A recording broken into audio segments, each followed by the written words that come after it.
हिमाचल प्रदेश के एक छोटे से गांव में अर्जुन नाम का एक लड़का रहा करता था। अर्जुन एक बहुत ही ईमानदार और शरीफ स्वभाव का लड़का था। वो गांव में छोटी सी दुकान पर मीठे पान बनाकर बेचा करता था। कुछ भी कहो अर्जुन, तुम्हारे मीठे पान सिर्फ इस गांव तक नहीं बल्कि दूर दूर के गांव तक प्रसिद्ध हैं। ये तो उन सबका बड़प्पन है मुखिया चाचा, वरना मैं तो और लोगों की तरह ही पान बनाता हूँ। बल्कि मैं तो मानता हूँ कि मुझसे कहीं ज्यादा अच्छा मीठा पान तो सुखिया चाचा बनाते हैं। अरे नहीं अर्जुन, ये तो तुम्हारा बड़प्पन है। मेरा विश्वास है कि तुम एक दिन जरूर तरक्की करोगे। आप भी ना मुखिया चाचा, कभी सुना है आपने कि पान बेचने वाला तरक्की करे? अच्छा सुनो, शहर से मेरे कुछ मेहमान आ रहे हैं शाम तक, वो यहाँ पर आ जाएंगे। मैंने तुम्हारे मीठे पान की बहुत ज्यादा तारीफ कर रखी है, तो तुम थोड़ा सा उनका ध्यान रखना, ठीक है? बिल्कुल मुखिया चाचा, बिल्कुल। आप टेंशन फ्री होकर शाम को उन्हें यहाँ ले आइए। मेरे हाथ का बना हुआ पान वो अपने जीवन में कभी भूल नहीं पाएंगे। शाम को मुखिया 2 लोगों के साथ वहाँ पर पहुँच गया। अर्जुन, यही है मेरे वो शहर से आए हुए मेहमान। अर्जुन ने उन दोनों को 2 मीठे पान बनाकर दे दिए, मगर जैसे ही उन दोनों ने उन दोनों मीठे पानों को खाया, अचानक उनकी जुबान कट गई। क्या हुआ? अर्जुन के बने हुए पान तो बड़े प्रसिद्ध होते हैं, तुम दोनों इतना बुरा सा मुंह क्यों बना रहे हो? क्या मुखिया जी, आपने तो कहा था कि आपके गांव का ये लड़का बहुत ही अच्छे पान बनाता है। मुखिया क्रोधित होते हुए अर्जुन से बोला, ये क्या हरकत है अर्जुन? तुम इन सबके सामने अपमान करना चाहते हो? नहीं मुखिया जी, मैंने तो मीठे पान बनाए थे, लेकिन पता नहीं ऐसी गलती मुझसे कैसे हो गई। बस बस बस बस करो, मुझे तो यहाँ आना ही नहीं चाहिए था। चलो तुम दोनों मेरे साथ। मुखिया क्रोधित होते हुए वहाँ से चला गया। शाम को अर्जुन दुकान बंद करके जब अपने घर पर गया, कितनी बार कहा है तुमसे कि दुकान इतनी जल्दी बंद मत किया करो। ये कैसी बातें कर रहे हैं आप पिताजी? रात के 11 बज रहे हैं। आप क्या चाहते हैं कि मैं पूरी रात अपनी दुकान खुली रखूं? मैं भी इंसान हूँ, थक जाता हूँ। हाँ हाँ, मुझे पता है कि तुम कितनी मेहनत करते हो। अरे तुम्हारा काम ही क्या है? दिन भर बस दुकान पर बैठे बैठे पान ही तो बेचते रहते हो ना। लाओ जल्दी से, महीने की जितनी भी आमदनी हुई है उसे मेरे हाथ में दे दो। अर्जुन ने 10,000 रुपए अपने पिता के हाथों में रख दिए। पिताजी, इस महीने की आमदनी इतनी ही हुई है। तुम अच्छी तरह से जानते हो अर्जुन कि मुझे झूठ बिल्कुल पसंद नहीं। पिछले महीने तुमने मुझे 12,000 रुपए दिए थे। तुम्हारे पैसे हर महीने कम होते जा रहे हैं। याद रखना, अगले महीने अगर 10,000 रुपए से 1 रुपया भी कम तुमने मुझे दिया तो मैं तुम्हें घर से धक्के देकर बाहर निकाल दूंगा। तभी वहाँ पर अर्जुन की सौतेली बहन दिव्या आ गई। बस कीजिए पिताजी, आपको जरा भी शर्म नहीं आती? अपने ही बेटे पर अत्याचार करते हुए। भैया सुबह से लेकर शाम तक जी तोड़ मेहनत करते हैं और अपनी कमाई का 1-1 रुपया आपके हाथों में रख देते हैं। उसके बाद भी आपकी पैसों की भूख मिटने का नाम ही नहीं ले रही। अपना मुंह बंद रखो दिव्या, तुम जानती नहीं कि ये तुम्हारा सौतेला भाई है। हाँ जानती हूँ, ये मेरा सौतेला भाई है, लेकिन शायद आप नहीं जानते कि भाई भाई होता है, फिर चाहे वो सगा हो या सौतेला। अरे इतना तो कोई सगा बेटा भी नहीं करता जितना कि आपके लिए भैया कर रहे हैं। अपनी बेटी की बात सुनकर निरंजन दास वहाँ से चले गए। तुम्हें पिताजी से ऐसे बात नहीं करनी चाहिए दिव्या। और पिताजी जो हर समय आपको बुरा भला बोलते रहते हैं, वो कहाँ तक सही है? अब आप हाथ पैर धो लीजिए, मैं आपके लिए खाना लाती हूँ। अगले दिन अर्जुन अपनी दुकान पर पहुँच गया, मगर वहाँ जाकर उसने देखा कि उसकी दुकान टूटी हुई थी और वहाँ पर मुखिया कुछ व्यक्तियों के साथ खड़ा था और उसे क्रोध भरी नजरों से देख रहा था। ये आपने क्या किया? मेरी दुकान क्यों तोड़ दी? कल तुमने जो मेरे मेहमानों के सामने अपमान किया था ना, उसका बदला तो मुझे लेना ही था। मैंने पान में जानबूझकर चूना नहीं डाला था मुखिया जी। अच्छा, तो वो चूना अपने आप ज्यादा हो गया। ज्यादा अच्छा बनने की कोशिश मत करो अर्जुन, मुझे सब पता है। ये सब तुम्हारी चाल थी, मुझे अपमानित करने की। तो इसके बदले आप मुझे मार देते, पीट लेते। मेरी दुकान तोड़ने की क्या जरूरत थी? तेरी ये दुकान अवैध जगह पर स्थित थी, इसीलिए मैंने इसे तोड़ दिया। अब तुम चाह कर भी इसकी रिपोर्ट पुलिस में दर्ज नहीं करा सकते। और वैसे भी तुम्हारी दुकान में था ही क्या, सिर्फ ये पान। मुखिया जी, अब मैं क्या करूंगा? आप तो जानते हैं कि मेरे पिताजी को हर महीने मुझे एक बंधी हुई रकम देनी होती है। अगर मैंने समय पर उन्हें पैसे नहीं दिए तो वो मुझे घर से धक्के देकर बाहर निकाल देंगे। तो फिर तुम एक काम करो अर्जुन, अपनी पान की टोकरी उठाओ और घर घर जाकर पान बेचो। अर्जुन बेचारा फूट फूट कर रोने लगा, लेकिन उसके पास अब घर घर पान बेचने के अलावा और दूसरा कोई चारा नहीं था। उस दिन के बाद अर्जुन टोकरी लेकर घर घर पान बेचने लगा। शाम तक वो इतना थक जाता कि उसे कुछ भी होश न रहता। एक दिन की बात है, अर्जुन पान बेचकर शाम को घर जा रहा था कि तभी एक बूढ़ा व्यक्ति सड़क पर उसे रोता हुआ मिला। क्या हुआ बाबा, आप रो क्यों रहे हैं? बेटा, मेरी पत्नी बीमार है और मेरे पास इतने पैसे नहीं हैं कि मैं उसका इलाज करा सकूं। डॉक्टर ने तो तुरंत उसे भर्ती करने के लिए कहा है। आपको कितने पैसों की आवश्यकता है बाबा? मुझे 10,000 रुपए की सख्त जरूरत है। काश अगर कहीं से मुझे पैसे मिल जाते तो मेरी पत्नी की जान बच जाती। अर्जुन अपने मन में कुछ सोचने लगा, क्योंकि उसके पास कोई 10,000 रुपए ही थे। बूढ़ा व्यक्ति अर्जुन की बात सुनकर खुश हो गया। ये लीजिए बाबा, 10,000 रुपए आप रख लीजिए और अपनी पत्नी का जाकर इलाज करवाइए। बेटा, मेरी कोई संतान नहीं है, लेकिन गांव के उस पहाड़ी पर मेरी जमीन पड़ी हुई है। तुम चाहो तो उसमें खेती कर सकते हो। बाबा, लेकिन अगर आपके पास जमीन पड़ी हुई थी तो आपने उस जमीन को बेचकर अपनी पत्नी का इलाज क्यों नहीं कराया? इतनी जल्दी उसे कोई खरीद नहीं पाता बेटा। लेकिन बाबा, मैं उस जमीन में किसकी खेती करूंगा? तुम पान बेचते हो ना, तो फिर पान की खेती क्यों नहीं कर लेते? इतना कहकर उस व्यक्ति ने पान का टुकड़ा अर्जुन को दे दिया और बड़े रहस्यमयी अंदाज में बोला, ये कोई मामूली पान का टुकड़ा नहीं है, बल्कि एक जादुई पान का टुकड़ा है। बरसों पहले इस पान के टुकड़े को मुझे किसी ने दिया था। आज मैं इस पान के टुकड़े को तुम्हें वरदान स्वरूप दे रहा हूँ।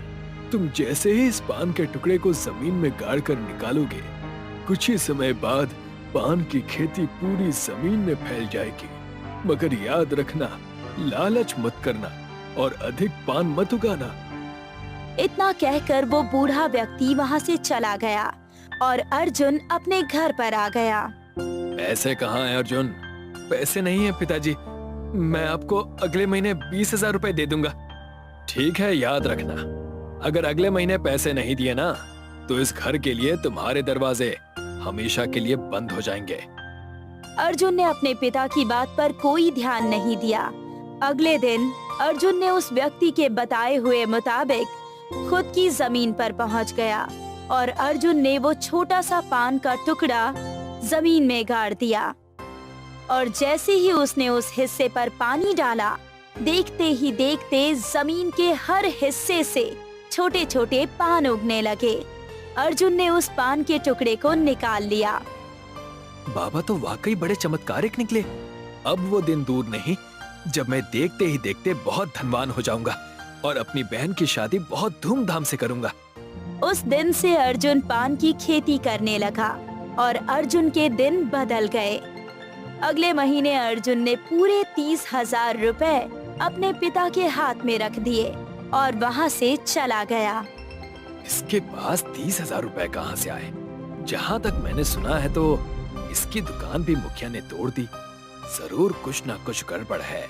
मुझे पता लगाना होगा कि आखिर ये इतने पैसे ला कहाँ से रहा है। उस दिन के बाद अर्जुन के सौतेले पिता अर्जुन का पीछा करने लगे और एक दिन उसने अर्जुन को पान की खेती करते हुए देख लिया। वो हंसते हुए अर्जुन की ओर देखकर बोला, अच्छा, तो सारा का सारा माजरा ये है। लेकिन तुमसे बड़ा मूर्ख इंसान मैंने अपने जीवन में नहीं देखा। अरे तुम्हारे पास जब ये जादुई पान का पत्ता है और तुम इससे बहुत सारी खेती कर सकते हो, और बहुत सारे पान उगा सकते हो, तो फिर तुम इतने कम पान क्यों उगाते हो? नहीं पिताजी, मैं लालच नहीं करूंगा। लाओ, वो पान का टुकड़ा मुझे दे दो। खेती मैं करूंगा और तुम जाकर घर पर बैठो। पिताजी, आप बात समझने की कोशिश कीजिए। ज्यादा लालच अंधा कर देता है और मुझे ज्यादा पान उगाने से मना किया गया है। तुम अच्छी तरह से जानते हो अर्जुन कि अगर मैंने इस संसार में किसी से प्रेम किया है तो वो सिर्फ धन से किया है। अगर तुमने वो पान का टुकड़ा सीधे तरीके से मेरे हवाले नहीं किया तो घर से मैं सिर्फ तुम्हें ही नहीं निकालूंगा, बल्कि तुम्हारी बहन को भी धक्के देकर बाहर निकाल दूंगा। न चाहते हुए भी अर्जुन ने मजबूरी में वो पान का टुकड़ा अपने पिता को दे दिया। मूर्ख कहीं का, अब मैं सारे पान उगाऊंगा और बेच दूंगा और देखते ही देखते मेरा घर हवेली में परिवर्तित हो जाएगा। मगर इसका उल्टा हुआ। देखते ही देखते उन मीठे पानों को जिसने भी खाया वो सब बीमार पड़ गए। कुछ समय बाद मुखिया सारे गांव वालों को लेकर निरंजन दास के घर पर पहुंच गया। निरंजन दास, तुम्हारा पान जिसने भी खाया वो सब बीमार पड़े हुए हैं। मेरी बात का विश्वास कीजिए, मैंने उन मीठे पानों में कुछ भी नहीं मिलाया, फिर भी पता नहीं क्यों लोग बीमार पड़ गए। वो सब मुझे नहीं पता। तुमने उन्हें बीमार किया है तो अब तुम ही उन्हें सही करोगे, नहीं तो मैं तुम्हारी पुलिस में रिपोर्ट दर्ज करवा दूंगा और तुम्हें जेल की चक्की पीसनी पड़ेगी। मुखिया चाचा, अपने पिता की तरफ से मैं माफी मांगता हूँ। मैं आपसे वादा करता हूँ कि जो लोग बीमार हुए हैं मैं उन्हें सही करने का पूरा प्रयास करूंगा। मुझे थोड़ा सा समय दीजिए। मुखिया वहाँ से चला गया। मुझे माफ कर दो बेटा, मैं लालच में अंधा हो चुका था। मुझे समझ आ गया है कि ज्यादा लालच इंसान को नुकसान के अलावा और कुछ नहीं देता। चिंता मत कीजिए पिताजी, आपको समझ आ गया है, मेरे लिए यही काफी है। उस दिन के बाद अर्जुन उस बूढ़े व्यक्ति को तलाशने लगा और उसकी मेहनत रंग लाई। मैंने तुमसे कहा था कि ज्यादा लालच मत करना। बाबा, लालच मैंने नहीं, मेरे पिताजी ने की थी और उसका उन्होंने फल भी भुगता। कोई और होता तो मैं भी उसकी मदद नहीं करता, लेकिन तुम बहुत ही अच्छे स्वभाव के व्यक्ति हो। तुम्हारे पिता ने तुम्हारे ऊपर इतने अत्याचार किए, उसके बाद भी तुम उनकी मदद करना चाहते हो। सुनो, अब तुम उस जादुई पान से जो भी पान उगाना, उसमें से एक उगे हुए पान को पीस लेना और उस लेप को सब पानों में मिला देना। वो सारे पान जड़ी बूटी का काम करेंगे और जितने भी लोग बीमार हुए हैं वो सब ठीक हो जाएंगे। अर्जुन ने ठीक वैसा ही किया। उसने जड़ी बूटी तैयार की और अपने उगाए हुए पान में उस जड़ी बूटी को मिला दिया।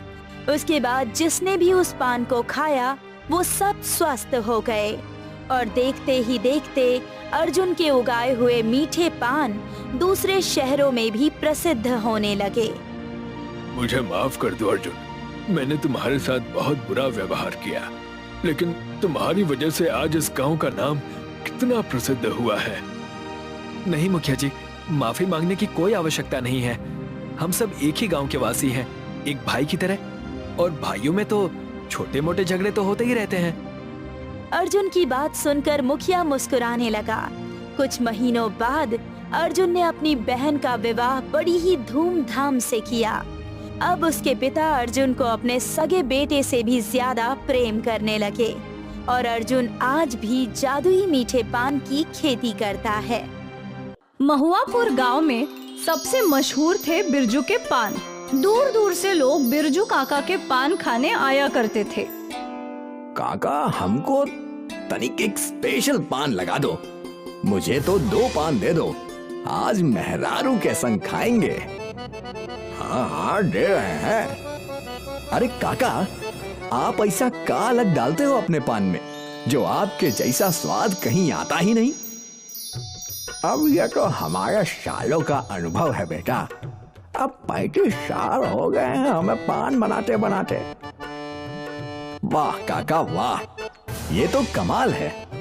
बिरजू के हाथ का पान खाकर लोग मंत्रमुग्ध हो जाते और उसकी तारीफ किए बगैर नहीं जाते। बिरजू एक पान 15 रुपए में बेचता था, फिर भी लोग उसी की पान पट्टी से पान खाना पसंद करते थे। बिरजू की पान पट्टी के सामने रवि की भी पान पट्टी थी। रवि एक पान 10 रुपए में बेचता था। स्पेशल पान बस 10 रुपए, 10 रुपए। अरे भैया रुको जरा, एक बार हमारा भी पान चक्कर तो देखो।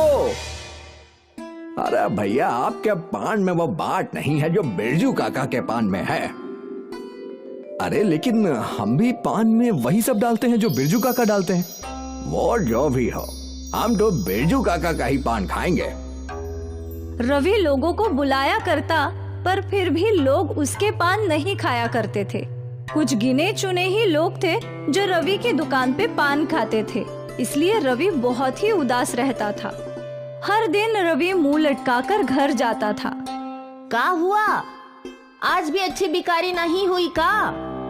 लगता है उस बिरजू काका के मरने तक हमारा कोनो बिक्री नहीं होगी। सोच रहे हैं कि किसी और गांव में जाकर के पान पट्टी खोले। हम कहीं नहीं जाएंगे, इस गांव में सब कुछ अच्छा है। लेकिन कमाई का कोनो पता ठिकाना ही नहीं है। वो तुम्हारी समस्या है, खुद सुलझा लो। हम क्या करें? वैसे बताना भूल गए, कल हमारा भाई आ रहा है, कुछ दिन वो यही रहेगा। एक और नई समस्या। कुछ बोले क्या? नहीं तो। रवि की समस्याएं बढ़ती ही जा रही थी। एक और उसकी आमदनी घट रही थी और दूसरी ओर उसकी पत्नी के तेवर। खैर अगला दिन आया। सर्वोदय के साथ गांव में चहल पहल शुरू हो गई और बिरजू और रवि ने अपनी पान पट्टी खोली। और हमेशा की तरह बिरजू के आते ही उसके ग्राहक भी आ गए। पता नहीं मेरी पान पट्टी कब चलेगी। रवि निराश पान पट्टी पर बैठा था। ओ जीजाजी प्रणाम। आप दूर से ही प्रणाम करोगे या समीप आओगे? आप भी ना जीजाजी। मुकेश ने अपने जीजा के पैर छुए। मुकेश का ध्यान रवि की आंखों पर गया। अरे जीजाजी आप तो सूख कर काटा हो रहे हैं। मेरी जीजी आपका ख्याल व्याल नहीं रखती हैं क्या? अब ये तो अपनी जीजी से ही पूछना। मुकेश का ध्यान रवि की आंखों पर गया। रवि बिरजू की पान पट्टी घूरे जा रहा था। क्या हुआ जीजाजी? कब से उस पान पट्टी वाले को टुकुर टुकुर घूरे जा रहे हो? अब क्या बताऊं, उस पान पट्टी पे देख कितनी भीड़ है और एक मेरी पान पट्टी है, कौनो ग्राहक ही नहीं आता है। पता नहीं वो बिरजू अपने पान में ऐसा क्या डालता है, ग्राहक खींचे चले आते हैं उसके पास। जब तक वो पान बनाता रहेगा मेरा धंधा तो चौपट ही रहेगा। मेरे पास एक रास्ता है जीजाजी, वो सारी भीड़ आपका पान खाएगी और आप उस बुढ़ऊ से भी ज्यादा कमाएंगे। कैसे? मुकेश ने अपना आइडिया रवि के कानों में बताया। पर इसमें कोनो गड़बड़ तो नहीं है ना? अरे कुछ गड़बड़ नहीं होगी, बहुत लोग पान में डालते हैं और फिर देखना जो एक बार खाएगा वो बार बार खाएगा। ठीक है, एक बार आजमा कर देखते हैं, हम लेके आते हैं। मुकेश कहीं चला गया और रवि बिरजू की दुकान की ओर हंसते हुए देखने लगा। अब देखते हैं हमारे पान कैसे नहीं बिकते। कुछ देर बाद मुकेश वो चीज लेकर आ गया। थोड़ा थोड़ा हर पान में मिला देना जीजाजी। ठीक है, अब हम चलते हैं जीजी से मिलने। मुकेश ने रवि के पैर छुए हाँ हाँ खुश रहो। और फिर वहां से चला गया। रवि ने वो चीज मिलाकर पान बनाया। मुफ्त का पान, एक पान मुफ्त। आओ आओ आओ चखो, ऐसा पान कभी जिंदगी में नहीं खाया होगा। रवि की आवाज सुन लोगों का ध्यान उसकी ओर आकर्षित हुआ। लगता है रवि पगला गया है, पान मुफ्त में दे रहा है। हमको लगता है प्रचार करने के लिए मुफ्त में दे रहा है। चलो ठीक है, चलकर खा ही लेते हैं। बिरजू के कुछ ग्राहक रवि की पान पट्टी पे आए। हमको एक मुफ्त पान दो और हमको भी। रवि ने दोनों ग्राहकों को पान दिया। वो पान खाते ही उनका मन खुश हो गया और चेहरे पे मुस्कान आ गई। अरे वाह, ये तो कमाल है, ऐसा पान हमने जिंदगी में नहीं खाया। वाह क्या पान है। अपने पान की तारीफ सुन रवि खुश था। एक और पान दो। एक ही पान मुफ्त था, दूसरे का दाम 15 रुपया। ठीक है, ये लो। रवि ने पैसे लिए और दूसरा पान लिया। इन दोनों को देखकर कई और ग्राहक रवि का पान खाने आए। हमको भी मुफ्त पान दो, हमको भी। जिसने मुफ्त का पान खाया, सभी ने दूसरा पान खरीदा और उस पूरे दिन में रवि के बहुत ही अच्छी आमदनी हुई। आज रवि बहुत खुश था, इसलिए वो अपने घर मिठाई ले गया। अरे वाह जीजा जी, बहुत खुश लग रहे हो। तुम्हारा आइडिया काम कर गया। आज पहली बार इतने सारे पैसे एक ही दिन में कमाए हैं हम। वाह वाह। ये लो संवरना, तुम्हारी मनपसंद मिठाई। और आज की कमाई? रवि ने पैसों की गड्डी स्वर्णा के हाथ में रख दी, जो देखकर वो भी हैरान थी। अरे ई का, आज कोनो जादू वादू किए हो क्या? जीजी, ये हमारा कमाल है। आज से जीजा जी रोज ऐसे मोटे पैसे कमाएंगे। वाह भैया। स्वर्णा ने अपने भाई का बहुत लाड किया। रवि रोज वो चीज पान में मिलाने लगा। ग्राहक उस पान को बार बार खाने आने लगे। बिरजू के भी सारे ग्राहक अब रवि का पान खाते थे। बिरजू की पान पट्टी अब खाली रहने लगी। ये देखकर बिरजू हैरान था। हे भगवान, ये कैसी माया है जे। अपनी कृपा हमरा पे बनाए रखना भगवान। बिरजू प्रार्थना कर ही रहा था कि उसकी दुकान पर एक ग्राहक आया, एक अजनबी ग्राहक। काका एक पान दो। बिरजू ने उस ग्राहक को पान दिए और 15 रुपए ले लिए। फिर वही ग्राहक रवि की दुकान पर गया और उसने वहाँ से भी एक पान खरीदा और फिर अपनी गाड़ी में बैठकर निकल गया। कुछ देर बाद ये अजनबी वापस लौटा और सीधा रवि की दुकान पर गया। उसने रवि के हाथों में हथकड़ी बांध दी। भोले भाले लोगों को अफीम वाला पान खिलाते हो? ये झूठ है सर, हमने अफीम नहीं मिलाया। हम नारकोटिक डिपार्टमेंट से हैं। हमें पहले ही टिप मिल गई थी कि इस गांव में कोई पान वाला अफीम मिलाकर बेच रहा है। और जब हमने दोनों पान वालों के पान को चेक किया तो पता चला कि तुम्हारे पान में अफीम मिली है। अब तुम्हारी आगे की जिंदगी जेल में कटेगी। पुलिस वालों ने रवि को गिरफ्तार किया और जेल में डाल दिया। उसके थोड़े से पैसों के लालच ने उसकी जिंदगी बर्बाद कर दी। हमारी ही बुद्धिया पर पत्थर पड़ गया था, जो हमने अपने साले की बात सुन पान में अफीम मिलाया। लालच के चक्कर में हमारा ही हाल हो गया है। ना वो पान में अफीम मिलाता और ना उसके ये हाल होते। लालच बुरी बला है।